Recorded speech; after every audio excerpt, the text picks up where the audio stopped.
Okay, welcome everyone. This is me making my custom keyboard for my mom.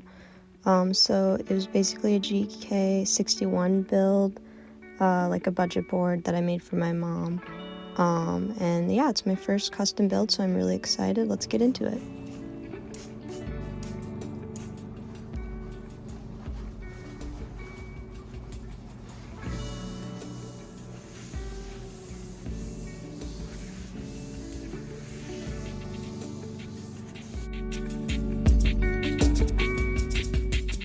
So just because my mom's not like a big gamer, this is mainly going to be used for just typing a lot for work.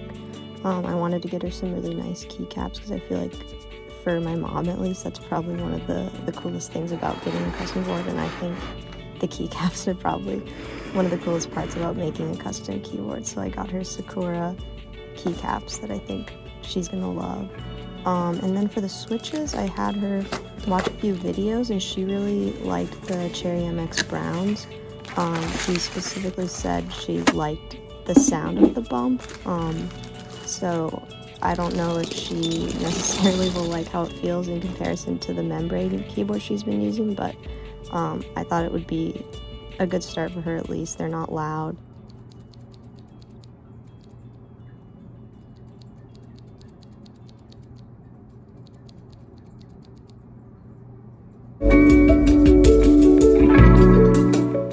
And then here is the actual case that I got. So this is, like I said, a budget build. So we got the GK61 from Bangood in white, and the case has pretty good weight to it. And it has these nice edges, so it's not all super squared off.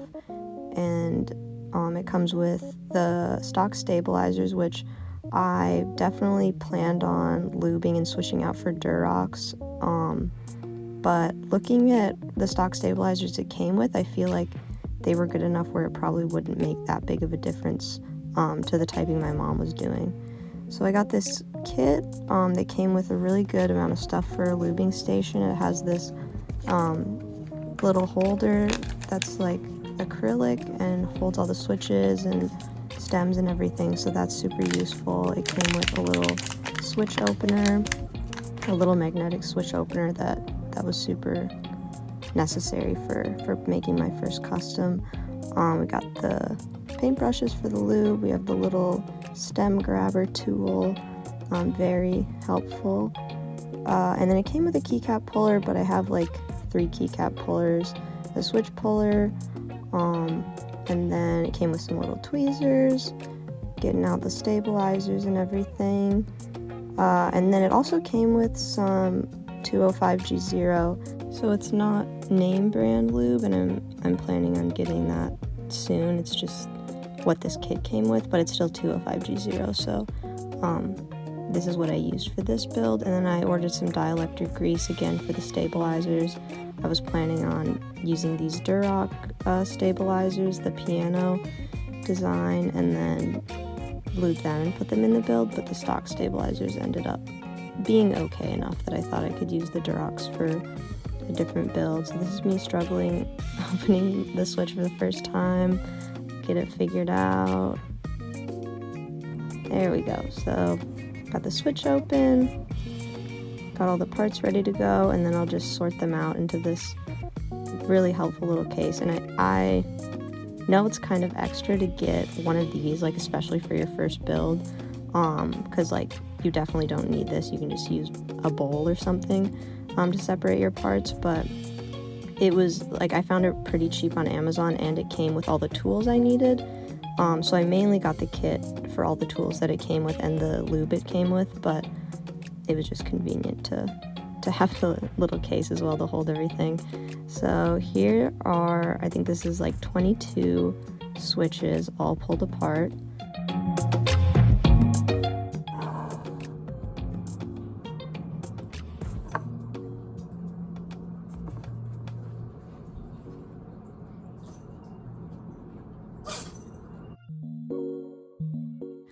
So we're starting out with the bottom housing and just getting those 2 rails on the side, and then a little dab on the gold leaves there as well. So yeah, here basically I'm just making sure there isn't any white lube visible on the rails, so just that it's just a clear coating and there's not actually any lube visible other than the shine. And then again, putting a little tiny bit on those gold tabs, those little bumps.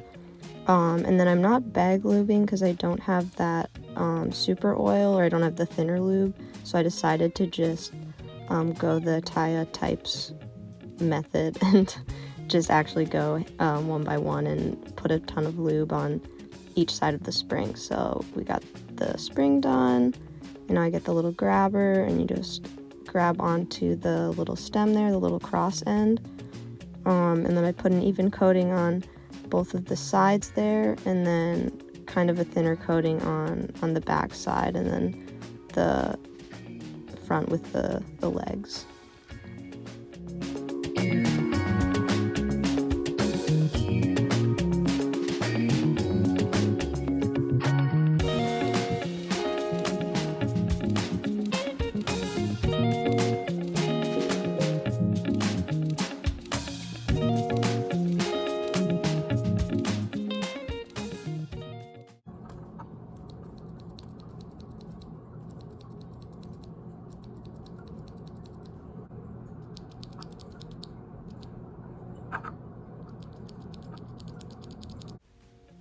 Alright, so now we're just gonna do a little montage of lubing all of these because we have 60 to lube, and that was one of the 60. So start the montage.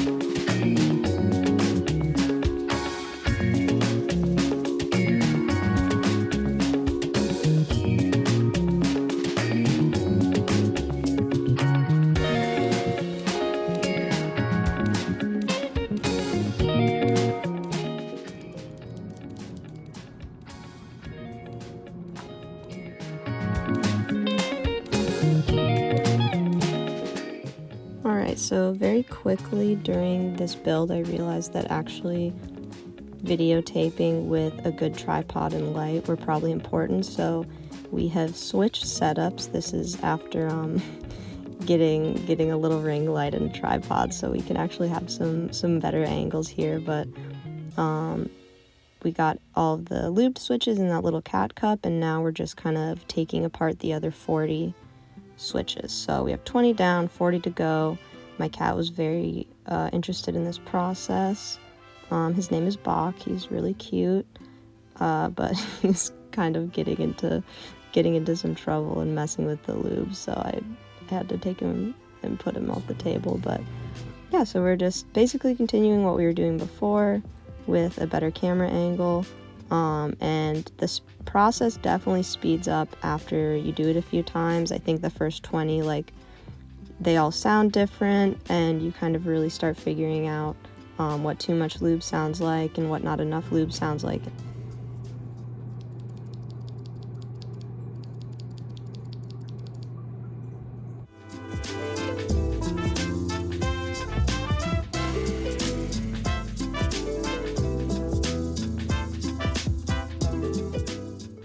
Alright, so that took about 4 hours of my day, I would say, and now comes the much more exciting part, which is putting it all together, putting the keycaps on, putting the switches in, and getting it all set up to actually type on. So right now I'm just testing the stabilizers. So like I said, I was planning on putting the Durox in and lubing them myself, but the stock stabilizers to me sounded good enough where like there wasn't a ton of rattle, it wasn't horrendous, and I don't think my mom really cares if there's a little bit of rattle. So I ended up saving the Durox for later and just keeping the stock stabs in.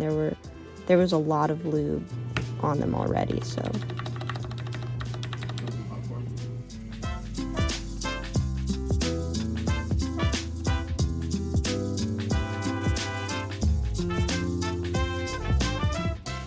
So it took me a sec to kind of figure out where all the keycaps line up on the 60% layout, because I was kind of comparing it to my TKL.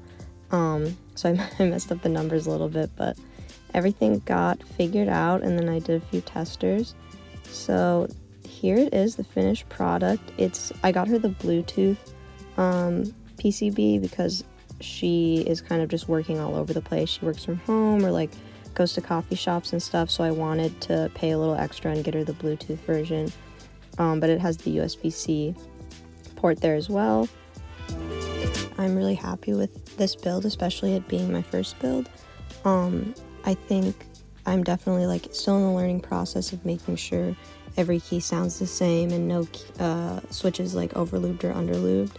But I think for what my mom is using this for, the GK61 is a really good fit. It has north-facing LEDs, which I know is not a lot of people's favorite, but for my mom specifically, I think what was most important was for it to be compact, ergonomic, like good for typing a long period of time, and that it was Bluetooth.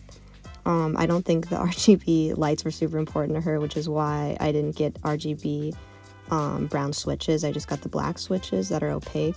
So like the board is designed to have customizable RGB per key, but I chose to just kind of design it so that the light didn't get through as much, just because I think that would be frustrating for her working.